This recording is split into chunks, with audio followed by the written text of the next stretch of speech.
Hi, kindergarten friends. This is Mrs. Ralston, and I am here to read one of my very favorite books. The title is The Snowy Day. And as you can see on the front cover, I see a lot of snow, which tells me it is definitely a snowy day. Now, before we start reading, I want to talk about this right here. This symbol is an award that this book won, and it's called the Caldecott Medal. So when you see one of these awards, you know the book is going to be really good. So the title is The Snowy Day. What is this part of the book called again? You're right, it's the front cover, and then this is the back cover. Very good. This part of the book that holds it together is the spine. Awesome. Ezra Jack Keats is the author of this book, and the job of an author is what? Writing the words in the book. You are exactly right. It does not say who the illustrator is, so it might be that Ezra Jack Keats did both jobs. I'm not sure. But the job of an illustrator is what? Drawing the pictures. Very good. So let's see what happens in the book, The Snowy Day.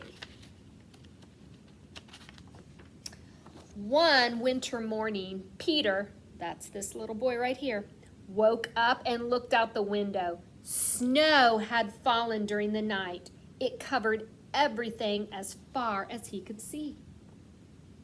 That has happened a couple of times here, hasn't it, recently? After breakfast, he put on his snowsuit and ran outside.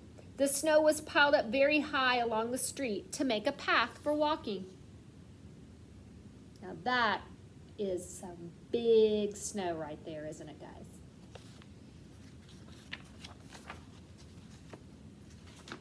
Crunch, crunch, crunch. His feet sank into the snow. He walked with his toes pointing out like this.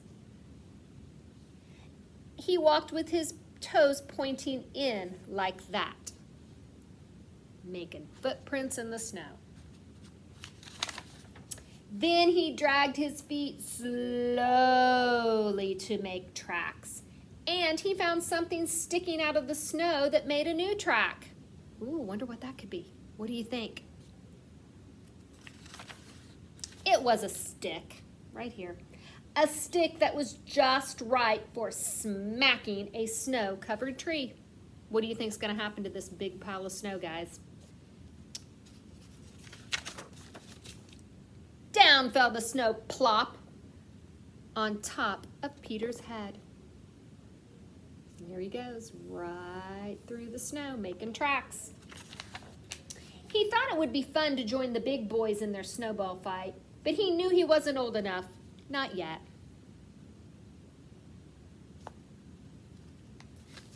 This wants to stick together. So he made a smiling snowman, and he made snow angels. This is my favorite thing to do in the snow. What is your favorite thing to do in the snow? You'll have to think about that. He pretended he was a mountain climber. He climbed up a great big tall heaping mountain of snow, and he slid all the way down. That looks fun too. He picked up a handful of snow and another and still another. He packed it round and firm and put the snowball in his pocket for tomorrow. Then he went into his warm house. Ooh, what do you think is going to happen to that snowball that he put in his pocket if he wants to wait until tomorrow in his warm house? Think about that. He told his mother all about his adventures while she took off his wet socks. And he thought and thought and thought about them.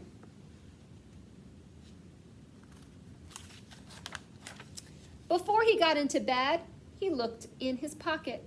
His pocket was empty. The snowball wasn't there.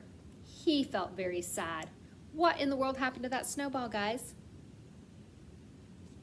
It melted, didn't it? It cannot stay in a warm house, can it? And it looks like, I'll hold it up, it looks like there's a wet spot on his pocket where the snow melted.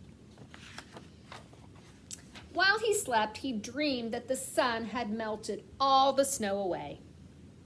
But when he woke up, his dream was gone. The snow was still everywhere, and new snow was falling. After breakfast, he called to his friend from across the hall, and they went out together into the deep, deep snow. There we go, guys. So let's think about what were some of the things that Peter, this guy right here, did in the snow. Think about that for a second. See if you can name 3 things that he did in the snow. I'm going to think about it for a second. Well, he made snow tracks, he made snow angels, and he climbed up that great big snow mountain, and down he went on the other side. Now, who is the main character in this book? Remember, the character is the person, animal, or thing the book is about. And the main character is what the book is mostly about. So who would that be? You're right, it would be Peter. Peter's our main character. Now, before we go, let's think about the setting of this story. The setting is the place where the story happens. Well, there were a couple of places, right? But most of the story setting was where? Outside in the snow. A little bit of the story took place where? In his house. You're exactly right. I hope you like this book, and I'll see you later. Bye, guys.